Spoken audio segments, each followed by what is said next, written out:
Patrick Ryan last updated 12:02, October 23, 2017. Jake Gyllenhaal in the true story of a man who lost his legs in the Boston.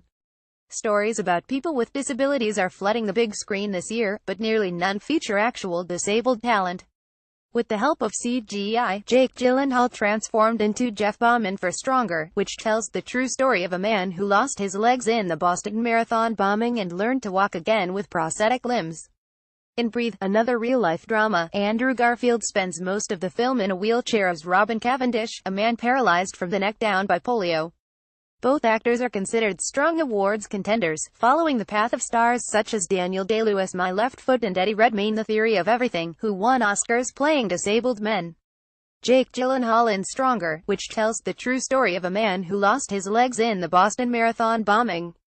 Two other recent movies feature blind protagonists: Blind, with Alec Baldwin, whose character falls in love with his volunteer caretaker, and All I See Is You, starring Blake Lively, a psychological thriller about a woman who regains her sight. Todd Haynes' Wonderstruck centers on deaf characters, only one of whom is played by a deaf actress. 14-year-old newcomer Millicent Simmons.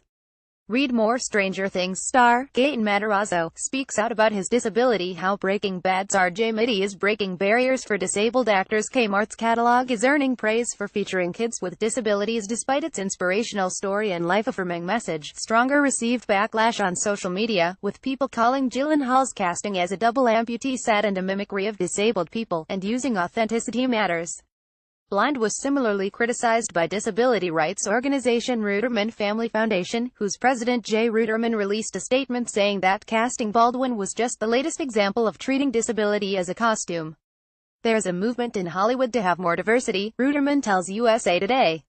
That conversation is centered a lot around race and has left disability out of it.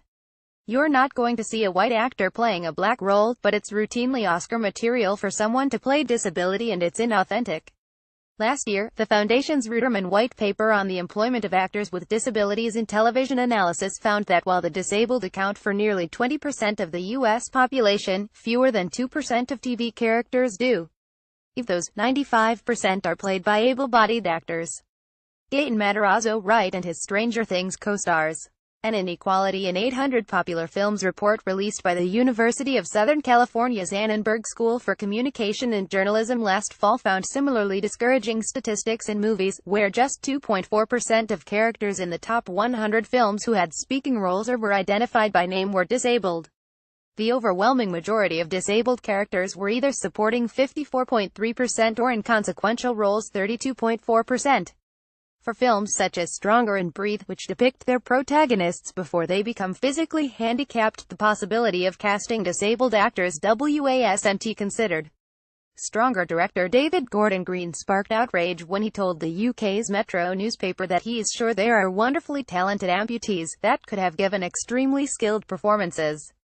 But Jake was just the one that I always had in my mind. With Breathe, it was never a discussion, Garfield says.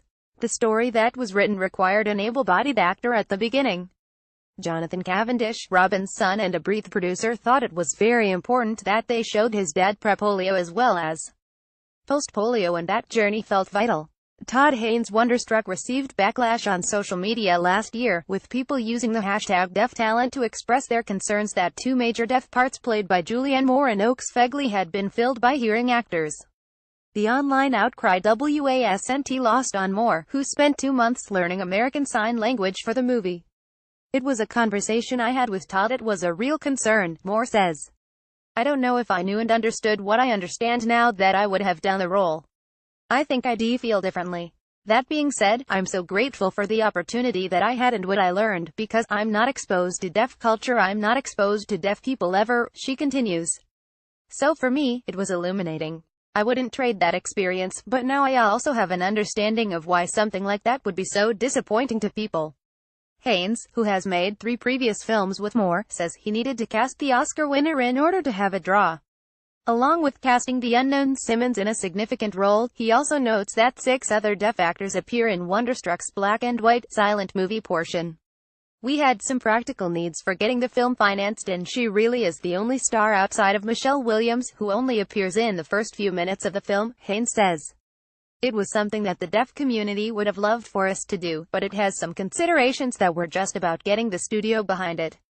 April Webster, a casting director of 30 years whose credits include Star Wars: The Force Awakens and CBS Criminal Minds, says she understands why directors and studios hire A-listers, but the more these disabled actors get access, the more there's a possibility of someone becoming more of a star.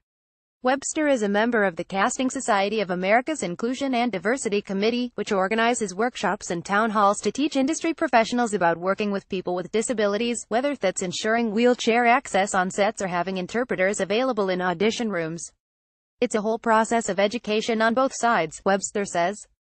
It's not just a matter of being politically correct, it's also about knowing that when you have people on screen that people can relate to, they'll watch your show. It's just smart business to do that, but that means people having the opportunity. It just becomes a matter of raising the consciousness.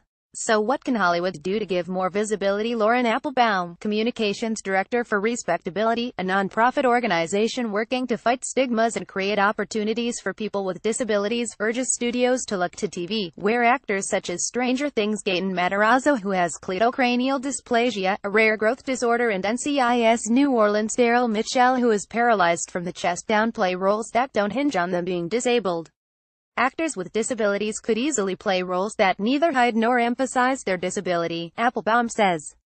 For example, a doctor who uses a wheelchair or a scientist with cerebral palsy.